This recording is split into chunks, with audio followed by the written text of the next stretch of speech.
অবশেষে বাংলাদেশ ইন্টেরিয়ম সরকারের হাত থেকে রক্ষা পাচ্ছে। অবশেষে বাংলাদেশের ক্রিকেটটা হয়তোবা বেঁচেই যাচ্ছে। যারা ক্রিকেটটাকে ধ্বংসের একটা লীলা খেলায় মেতে উঠেছিল, যারা ক্রিকেটটাকে একদম ধ্বংসের অতল গহ্বরে ফেলতে চেয়েছিল, যারা ক্রিকেটটাকে একদম মাটির নিচে ডুবিয়ে দিতে চেয়েছিল, তারা হয়তোবা এখন বিদায় হবে।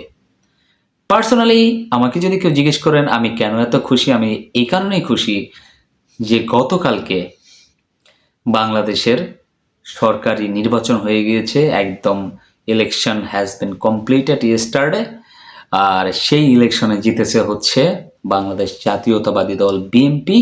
আর এইখানে খুশি হওয়ার পিছনে একটা রিজন আছে ভাই, বিএনপি যে জেতাতে অ্যাটলিস্ট ক্রিকেটের উন্নয়ন হবে, আমি চোখ বন্ধ করে সেটা বলতে পারি। বিকজ তামিম ইকবাল যখন লড়াই করছিলেন বিসিবির পরিচালক পদে, যখন লড়াইতে তিনি নেমেছিলেন, সেইখানটাতে তাকে কিন্তু বিএনপির প্রার্থী হিসেবেই ঘোষণা করা হয়েছিল। বলে গেলে চলবে না, তার সাথে ইশরাকের সমর্থন ছিল, তার সাথে অন্যান্য বিএনপি সমর্থকদের সমর্থন ছিল, বিএনপি কর্মীদের সমর্থন ছিল। সেই তামিম ইকবাল কিন্তু ইলেকশন থেকে নিজের নামটা উইথড্র করে নিয়েছিলেন বিভিন্ন কারণে। তো সেই তামিম ইকবাল যখন ক্রিকেটের উন্নয়নের কথা বলেছিলেন, তামিম ইকবালকে কিন্তু কিছুদিন আগেই বাংলাদেশের বর্তমানের একজন পরিচালক বেহুদা নাজমুল হাসান, তিনি কিন্তু তামিম ইকবালকে বলেছিলেন রাজাকার। কেন তিনি রাজাকার বলেছিলেন তামিমকে? বিকজ তামিম ইকবাল এটা বলেছিলেন যে ক্রিকেটের স্বার্থে, ক্রিকেটের উন্নয়নের জন্য সকল দিক বিবেচনা করে আমাদের ডিসিশন নেওয়া উচিত। যেহেতু খেলাটা ক্রিকেট সংক্রান্ত, ক্রিকেটটা যদি বন্ধ হয়ে যায় সেইখানে ক্রিকেটেরই লস, অন্য কোনো কিছু নেই। এই একটা কথা বলার কারণে তামিম ইকবালকে কিন্তু বলা হয়েছিল দালাল, ভারতের দালাল। তামিম ইকবালকে বলা হয়েছিল রাজাকার। এখন কি হবে? এখন যে এই যে ইন্টেরিয়ম সরকারের যে বোর্ডটা ছিল, সেই বোর্ডটা কি থাকবে?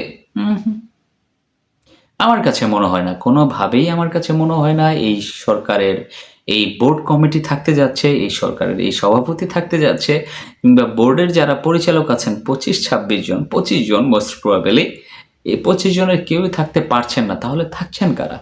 আপনি নিশ্চিন্ত থাকেন, নিঃসন্দেহে থাকেন, তামিম ইকবাল যদি ক্রিকেটের সাথে সম্পৃক্ত থাকতে চান, তাহলে এই যে নতুন করে যে বোর্ড কমিটি গঠিত হবে সেইখানটাতে তামিম ইকবাল বাংলাদেশের বোর্ড প্রেসিডেন্ট হিসেবেই থাকবেন। আই বিলিভ দিস, আমি এটা বিশ্বাস করি।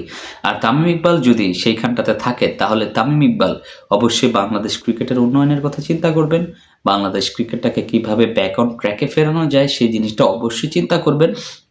আর তামিম ইকবাল এমনভাবে চিন্তা করবেন, রাজনীতিকে এক পাশে রেখে কিভাবে ক্রিকেটটাকে আরেক পাশে রেখে ক্রিকেটের উন্নয়নে কাজ করা যায়, ক্রিকেট প্লেয়ারদের স্বার্থে কাজ করা যায়। আই বিলিভ যে তামিম ইকবালের পক্ষে সেটা সম্ভব, কারণ তামিম ইকবাল বাংলাদেশের ক্রিকেটের সর্বকালের সর্বশ্রেষ্ঠ একজন ওপেনার, এটা অনস্বীকার্য। আর তার মতো একজন ক্রিকেটারকে যখন একজন বেহুদা লোক এসে বলে দালাল, তখন সেটা আমাদের মতো সাধারণ ক্রিকেট প্রেমীদের মনে অনেক ধরনের কষ্টের সঞ্চার করে, অনেক ধরনের যন্ত্রণার সঞ্চার করে। আপনি ক্রিকেটের স্বার্থে যখন কথা বলবেন, তখন সেইখানে যদি আপনাকে দালাল বলে আখ্যায়িত করা হয়, তাহলে আপনার আসলে সেইখানটাতে কিছু বলার থাকে না। তো যাই হোক, ভালো হয়েছে নির্বাচন, বাংলাদেশের জন্য সুফল বয়ে নিয়ে আসছে, বাংলাদেশ ক্রিকেটের জন্য সুফল বয়ে নিয়ে আসবে আশা করি।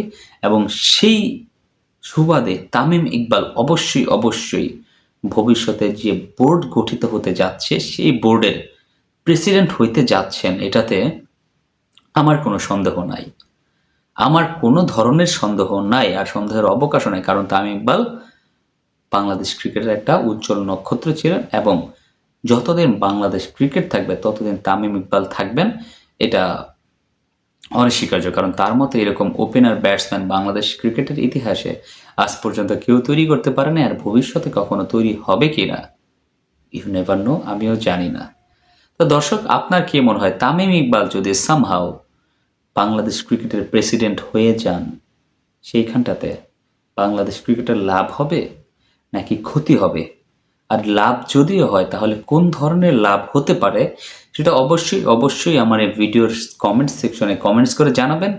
আর যদি তামিম ইকবাল প্রেসিডেন্ট হওয়াতে বাংলাদেশ ক্রিকেটের ক্ষতি হয় আপনার ধারণা মতে, তাহলে সেই জিনিসটাও অবশ্যই আমার এই ভিডিওর কমেন্ট সেকশনে কমেন্টস করে জানাবেন। আর হ্যাঁ দর্শক, যারা আমার চ্যানেলটাতে নতুন আছেন তারা অবশ্যই সাবস্ক্রাইব করে আমার পাশে থাকবেন। সবাই ভালো থাকবেন, সুস্থ থাকবেন।